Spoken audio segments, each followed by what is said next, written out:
They're the largest cat species out there, and they're absolutely beautiful. But make no mistake, tigers are deadly, no matter whether they're born out in the wild, where their numbers are rapidly dwindling, or in captivity. These mighty animals are not pets. Given the right opportunity, they can kill humans in mere seconds. It was this terrifying knowledge that helped Nordin Montong set his chilling plan into motion. Back in 2008, the 32-year-old jumped into the tiger enclosure at Singapore Zoo as zoo visitors screamed in horror. What followed was the stuff of nightmares, and it ended in death. It was November 13, 2008, and the weather in Singapore was dreary. It was a cold day. Small, light drops of rain were falling down, slowly but surely drenching everything and everyone who failed to take cover. With the weather so bleak, there weren't too many visitors at Singapore Zoo. The day was rather slow. Not to mention it was a Thursday, a weekday. Still, there were a few people who didn't let a little rain ruin their fun. Groups of tourists, as well as locals, strolled around, enjoying their time, pointing and marveling at different animals. Once known as Singapore Zoological Gardens, or Mandai Zoo, Singapore Zoo opened in 1973. Its 69 acres house about 315 species of animals, many of which are considered endangered species. The zoo is quite popular. Over 2 million tourists from all around the world visit it every year. Like many other establishments this large, Singapore Zoo also invests in education and conservation processes.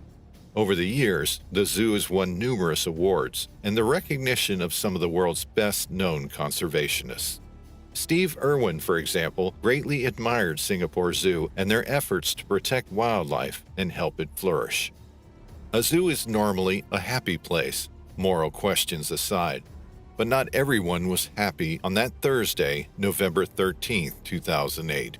One of the zoo's employees was struggling, though nobody knows why and how exactly. Nordin Montong was 32 years old. He came from Malaysia and had been working at Singapore Zoo for more than 4 months. He was a contract cleaner.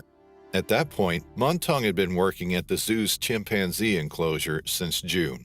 There was nothing off about Montong, at least not to most of the other employees of the Singapore Zoo. That morning, zoo visitors and staff alike witnessed Nordin Montong exhibiting some concerning behavior. At some point, he approached the crocodile enclosure. The man acted strangely, muttering to himself and walking around in an erratic manner. Soon enough, the Malaysian worker made his way to the tiger enclosure. Inside the enclosure were 3 white Bengal tigers, beautiful animals who always delighted zoo visitors. There were 20 to 30 zoo visitors around the enclosure, all hoping to watch the magnificent creatures lounge around in all their splendor. White Bengal tigers are like no other animal. Their white fur is the direct result of a lack of the pigment pheomelanin. In other words, they lack the pigment that gives Bengal tigers their orange-colored fur. White Bengal tigers are usually larger and heavier than the orange Bengal tigers.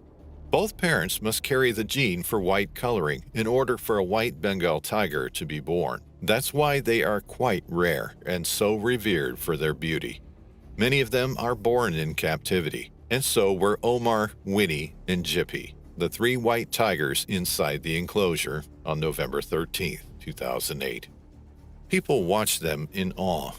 No one would have even thought of entering the animal's space and attracting their wrath. But as zoo visitors watched the animals, they saw something else, something that they regarded as exciting, at least at first. There was a man in the enclosure, carrying a pail and a broom in his hands. The man's arms were outstretched, and he was slowly making his way through the moat in the enclosure and toward the tigers. The animals watched the man, their interest now piqued. Still, they never left the huge rocks they were lounging on. Instead, the tigers waited. If any of the zoo visitors had any concerns, they tried to shrug them off. The man was so calm as he made his way toward the animals. He had to be a zookeeper who was familiar with the animals. Even when the man started shouting at the tiger, visitors thought that all of it was planned. Yes, it surely was a special show. The man had to know what he was doing. Except this wasn't true at all. The man was none other than Nordin Montong. He wasn't a zookeeper, and there was no special show. Instead, people were witnessing something far more sinister. Montong had somehow managed to get past all the security measures around the enclosures, past the walls, past the wire, past the moat, and he was now approaching the massive white tigers. One of the tigers sprinted towards the water to investigate. Montong then emerged from the water, still carrying the pail and the broom. He began shouting at the animals and waving his arms, as if to appear larger and to provoke the animals. The visitors watched, still believing it was all a show. But then the tiger lifted his paw and swiped at Montong. People watched in horror, and then they began screaming. Meanwhile, Montong was quickly knocked to the ground by the now angry animal. The tiger bit down hard into the back of Montong's neck before tossing him around as if the man was nothing but a rag doll. Another tiger approached, undeterred by the public screams. Some people tried to scare the tigers away. Others shouted at Montong to get in the water and swim to safety. Suddenly, someone threw an umbrella at one of the tigers. It was all in vain. The attack went on and on and on. Meanwhile, Nordin Montong curled into a ball on the stone ledge. He put the pail on his head, as if to separate himself from the outside world. The tigers couldn't care less. They circled and sniffed him, before swiping at the man repeatedly, massive paws intent on hurting. "If you want to kill me, go ahead. Forgive me. God is almighty," the man said over and over again in his mother tongue, Malay. The man was at the tiger's mercy, but these creatures aren't exactly known for being merciful. The two tigers continued their attack, while the third watched from afar. Meanwhile, several zookeepers tried to get the animals to stop. One zookeeper tried to get the animals' attention by using a long stick to hit the water. Others threw broomsticks and dustbin covers at the tigers. Two zookeepers had rifles, but they didn't use them. The attack lasted for several more minutes, during which the white Bengal tigers bit the man's back multiple times. At some point, Nordin Montong stopped moving. It wasn't until staff opened the tiger's feeding area that the animals walked away from the man. When the animals entered the feeding area, the zookeepers closed the door, separating it from the rest of the enclosure. 4 of the zoo's vets rushed to give Montong first aid. A Singapore Civil Defense Force ambulance arrived at 12:34 p.m. Nordin Montong was pronounced dead 10 minutes later. The incident was ruled a suicide by the state coroner in 2009. Even more, it was revealed that Montong had suffered 90 external injuries, as well as numerous other internal injuries. The white tiger exhibit at Singapore Zoo opened 5 days after the attack. The enclosure was deemed safe, conforming to international safety guidelines imposed by the Association of Zoos and Aquariums. Authorities never found the reason Nordin Montong chose to end his life in this excessively cruel and unusual manner.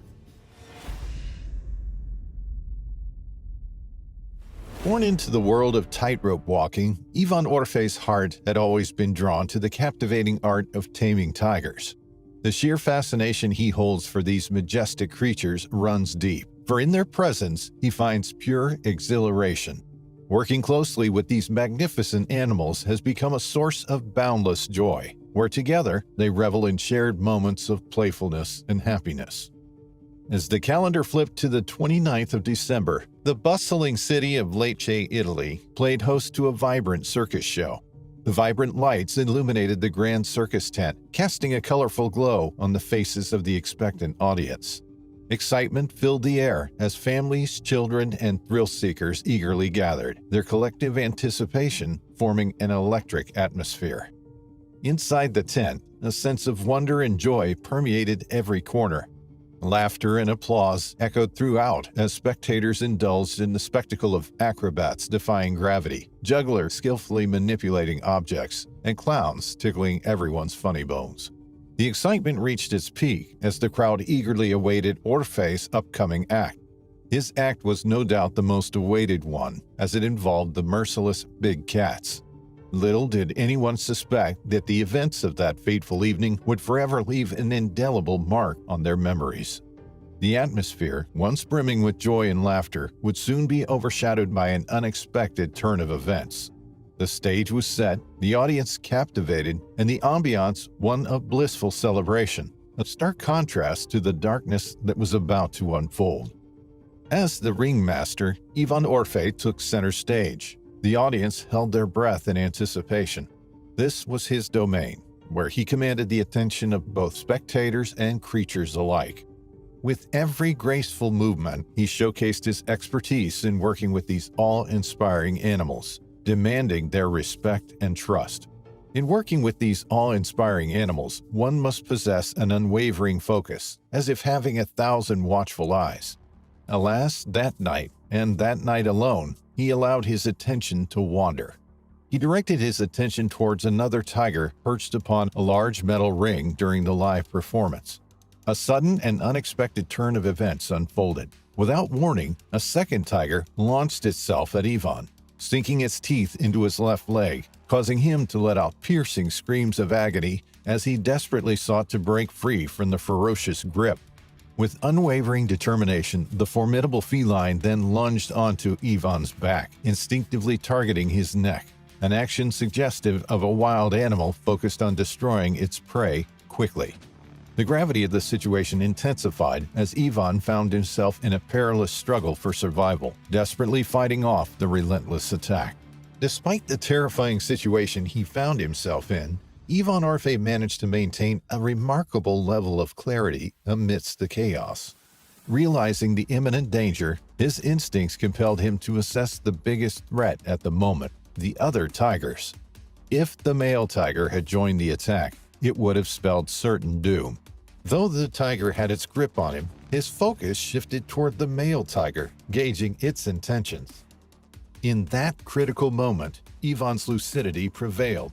Recognizing that the male tiger was not fixated on him, he gathered the strength to affirm, "I'll make it. I will endure the pain, but I will save myself." With resolute determination, he embarked on a daring plan to free himself from the jaws of the tiger. Using his hands, Irvan attempted to pry open the tiger's powerful mouth, leveraging every ounce of strength and willpower he possessed. In a stroke of luck, Irvan's show assistant interfered quickly, wielding a prop as an improvised weapon. With repeated strikes, the assistant valiantly fought off the tiger, creating a temporary distraction that allowed Irvan to stagger away, his injured leg impeding his movements. The chaotic scene left the audience in a state of shock and disbelief, witnessing the harrowing battle between man and beast. Irvan's cries echoed throughout the arena as he fought for his life, a testament to the raw power and danger that exist within the circus world. After the unfortunate incident, Irvan Orfei found himself admitted to the hospital, where he continued to undergo antibiotic treatment. Irvan, aware of the potential dangers, expressed gratitude for the availability of necessary antibiotics. Denise, Irvan's mother, spoke with relief in her voice, considering the outcome a grace from God. The way events unfolded could have taken an even more dire turn. She recognized the inherent risks associated with her son's chosen profession, but the fact that he survived the encounter was a testament to both his resilience and, as she believed, a higher power watching over him. Despite the traumatic attack he experienced, Irvan Orfei's love for animals remained unwavering. In response to whether the incident changed his perspective, he emphatically replied, "Absolutely not. Once I am fully recovered, I will eagerly return to the cage with them without any reservations or negative thoughts. I will step into the cage as if nothing had happened at all." His passion for working closely with these magnificent creatures was undiminished, and he eagerly anticipates reuniting with them. Just moments before the incident unfolded, Irvan vividly recalled the tender connection he shared with Tyra, one of the tigers involved in the attack. Amongst all the tigers, Tyra stood out for her calm and loving nature, further strengthening their connection. Irvan firmly believed in the unbreakable bond they shared, viewing her as a loyal companion. In the aftermath of the incident, Irvan found solace in the support and messages of encouragement he received from many kind-hearted individuals. However, he also encountered hurtful comments and even malicious wishes from some individuals on social media. Despite this, Irvan engaged in conversations with these individuals, aiming to change their perceptions. Remarkably, he managed to alter the opinions of some, leading them to apologize and seek forgiveness for their hurtful words. Irvan emphasized the true nature of circus performers, who deeply care for and treat animals with love and respect. While he successfully tamed the keyboard lions, there were others who remained unyielding in their negative views. This account serves as a testament to Irvan's compassionate and forgiving nature. Despite facing adversity, he continued to educate and advocate for the fair treatment of animals within the circus community. His encounters with both support and negativity highlight the complexity of public opinion, but Irvan's unwavering dedication to the well-being of his animal companions remains steadfast. Now, as Irvan contemplates his future in the circus, we want to hear your thoughts. Was he right to maintain his love for these majestic animals despite the incident? Should he make a return to the circus stage or not?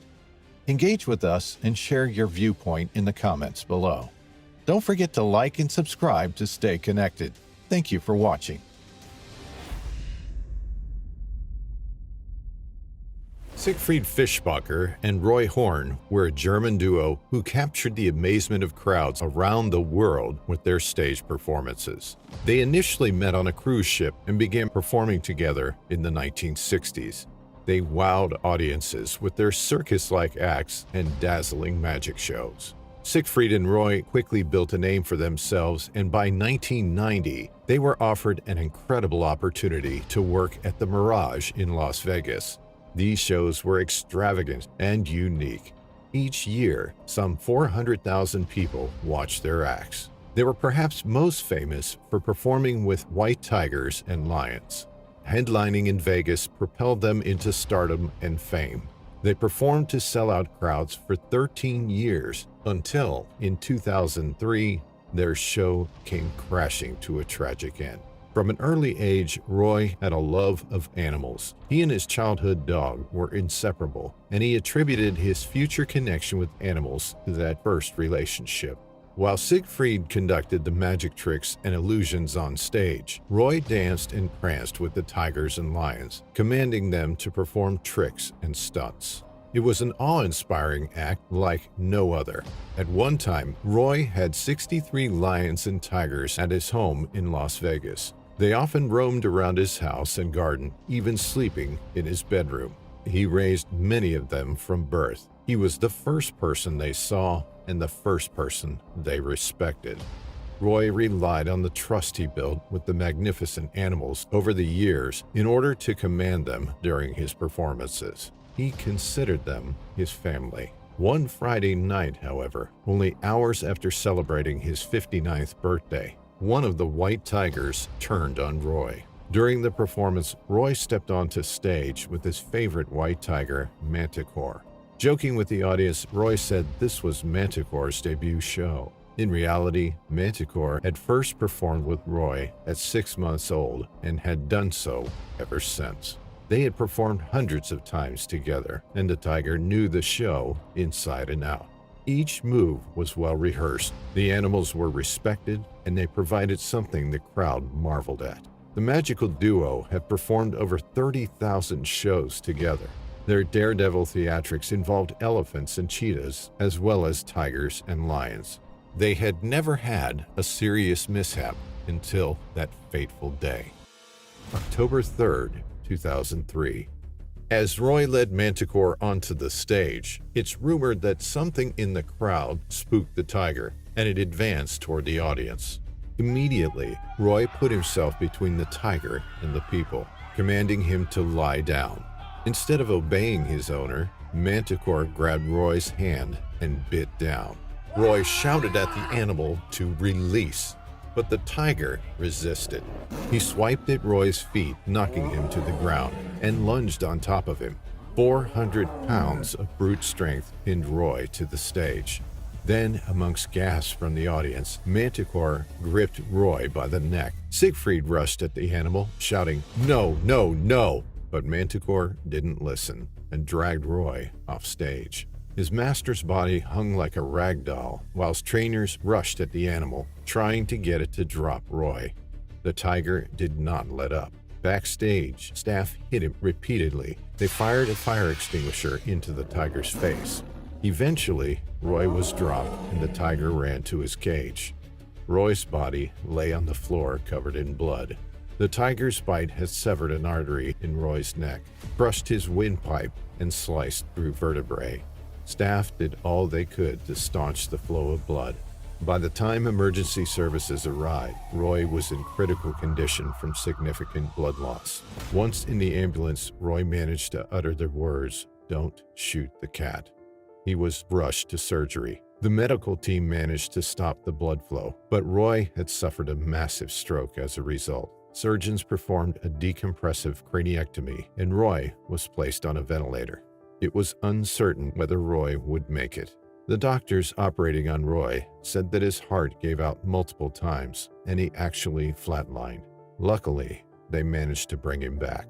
Amazingly, within 2 days, Roy was responding to questions. He was only able to answer by giving a squeeze of his hand, but it seemed his cognitive function was recovering better than anyone thought possible. Roy was told that he may never walk again and suffered paralysis down one side of his body. Miraculously, within 3 months, Roy's tracheal tube was removed and he was able to talk and eat. Soon after, he could stand, and 6 years later, the duo returned for a final show. They wanted to end their Vegas extravaganza on a high, and although the show wasn't the same, it was a fitting end to the couple's tremendous career. There is a debate as to what happened on the night of the attack. Roy claims that he fell ill whilst on stage, possibly even suffering a stroke. When he fell to the floor, he said that Manticore was merely trying to protect him by dragging him away from the stage. He said this was an innate behavior that mother tigers do with their young, picking them up in their mouths and moving them somewhere safe. He said that the tiger saved his life. Siegfried said that if Manticore wanted to kill Roy, it would have been very easy for him to do so. Others believe the tiger intended to attack Roy. One of the animal trainers said the tiger was confused. There were reportedly last-minute changes to the routine, which Roy had not practiced with the tiger. When Manticore was in the wrong position on stage, Roy tried to correct it by using the wrong technique. This confused the tiger and possibly angered it, causing him to lash out in frustration. Following the attack, there were protests from animal rights groups saying that show animals should be retired. The U.S. Department of Agriculture also opened a line of inquiry into the accident. They claimed that audiences needed to be at a sufficient distance in the presence of such animals. The show organizers refused to release footage to examine whether there had been a violation of the Animal Welfare Act. The case was dropped. Siegfried's mother had bottle-fed Manticore as a cub. He had been rejected by his mother and required around-the-clock feeding. At 6 months old, Roy had bonded with the cub and was introducing him to his live shows. They had a special bond. Manticore lived out his days at Siegfried and Roy's mansion in Las Vegas. At the age of 17, 10 years after the attack, he died from an illness, leaving the German duo devastated. How to be tiger safe. Number 1. Remain upright and tall in tiger territory. Tigers tend to stalk and attack most often when you are crouched down. Number 2. Remain in groups and close to populated areas. Tigers usually attack solitary animals. Number 3. Constantly change position and look around. Tigers tend to ambush from behind. Number 4. Carry a firearm and pepper spray. Spray is preferential as it is more effective, and firearms can miss their target. Number 5. Make loud noise, and if you know a tiger is stalking you, remain tall and back away.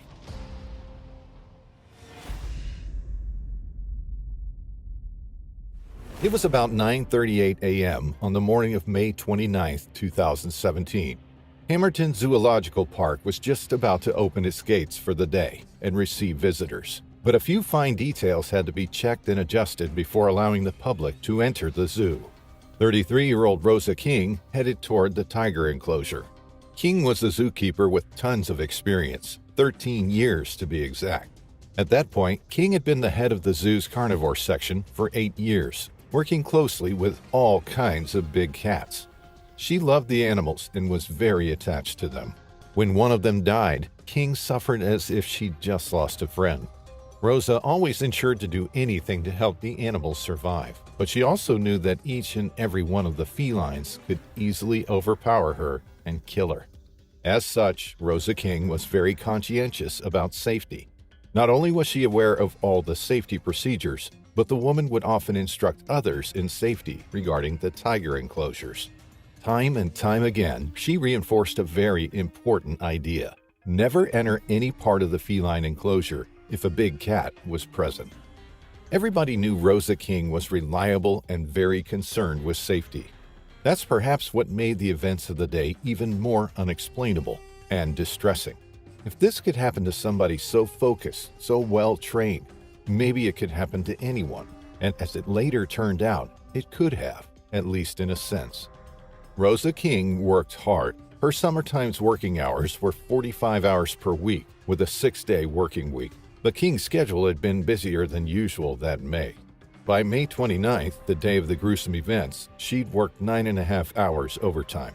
Even more, King had volunteered to hand-rear a serval kitten belonging to the zoo, which had been abandoned by its mother. It was exactly like King to sacrifice her own free time in order to nourish an animal back to health, or ensure its safety. The woman had expressed an interest in working with animals since she was only 2 years old, and she had worked hard to see her dream come true. Now she was the head of the zoo's carnivore section, and she was as devoted to her passion as ever. That's why Rosa King spent almost the entirety of May 2017 waking up multiple times at night and feeding the serval kitten. Although for the most part she was her cheerful self, King's co-workers could see the woman was more tired than usual. Still, she had a job to do, and at about 9:38 a.m. on May 29, 2017, the job was simple. She had to enter the tiger enclosure and clean the windows. Sissip, the Malayan tiger living in the enclosure, had a habit of urinating on the windows. This made it harder for the public to see the feline, so keepers at Hamerton Zoo Park always had to make sure the windows were clean. The tiger enclosure had a safety system put in place. In order to get inside the enclosure, the keepers had to follow it and make sure every piece of the puzzle fit. In other words, the keepers were also personally responsible for their own safety. There were 2 gates securing the enclosure, a tiger-secure metal entry gate leading into the paddock, and a wooden gate with a wooden fence designated to keep the public away. But the procedure stated that before entering, zookeepers had to check where the tigers were located. Then they had to isolate the tigers in one of the areas away from the paddock, using guillotine-type vertical tiger slides. After the slides fell into place, the zookeepers had to check if the slides were in place before finally entering the paddock. Rosa King was very well aware of the procedure and had gone through it thousands of times with no incident. But this time, unbeknownst to the woman, things were a little different, which ultimately made the difference between life and death. Rosa King entered the paddock as usual. She left the wooden gate open, as keepers often did. After all, the wooden gate couldn't keep the tigers in anyway. That's why there were slides, and as far as Rosa knew, the slide was in place. But there was one small detail the woman had no idea about. The slide was locked in the open position. Why? No one knows for sure. It's possible that King herself had left it open the evening before, and then failed to realize this on Monday morning, May 29, 2017. So despite knowing the procedure, despite knowing the risks and concerns, the 33-year-old woman entered the paddock, past the wooden gate, and past the metal gate. This strongly indicates she didn't know about the slide being locked in the open position. King then went to clean the windows. That's why she entered the paddock in the first place. Once she cleaned the windows, it was time to leave. She opened the metal gate, but she never got out of the paddock, because that's when Sissip, the Malayan tiger living in the enclosure, attacked her. There were no witnesses to the attack, so nobody can know for sure what happened exactly. But we know Rosa King was leaving when the tiger struck. The cloth and bucket she had used to clean the windows fell out of her hands. Then her mutilated body fell on the cold, hard floor. Rosa King was dead. With the zookeeper now dead, the tiger was very much still a danger. The metal gate and the wooden gate were both open. Sissip could have just walked out of the enclosure and wreaked havoc, causing more casualties. By then, families with children had already been admitted to the zoo, but luckily, Sissip never left the paddock, largely by chance. At about 11 a.m., a visitor named Frank York spotted Rosa King's body and raised the alarm. Members of the staff acted quickly. They closed the gates and they lured Sissip away and into a safe area by throwing raw meat over the fence. This way, the zoo managed to preserve Sissip's life. But as it later turned out, the zoo didn't possess any conventional firearms anyway. The zoo relied upon police officers to attend should a firearm be needed in dealing with an escaped animal. Had Sissip wandered out of the enclosure, the zoo would have had no way to act properly and would have had to wait for police to arrive. All this information was heard during an inquest on the 1st of July 2019. The inquest also heard Rosa King had suffered horrible injuries. A police investigation found no mechanical faults to the slides. The jury, alongside its conclusion of accidental death, said the zoo's procedure depended entirely on the keeper reliably following their training. This means the procedure was likely to fail at some point or another, because human errors do happen. Andrea King, Rosa King's mother, asked for people to remember her daughter for the person that she was and not for what happened.